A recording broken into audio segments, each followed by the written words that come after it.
This product was sent to me from a brand to do an honest review, and I may earn commissions on this video. Let's go ahead and open this up.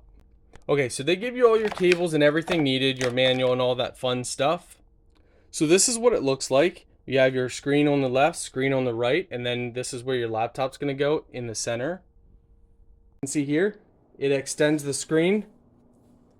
Now, of course, we can, right now it's just mirroring our screen. We can actually go ahead and change all these settings under here. We can go under advanced display settings, and now we can go and look over everything from here. Instead of mirroring, this is just simply mirror. So basically this mode, what you do on your laptop just shows the exact same on the left and right, but we can change this where we can extend it. Most people that are looking this up, you already know how that's going to work. But yeah, this is how it looks. You can move the screens out. Don't pull it too close towards you or you could break it. But overall, it's cool.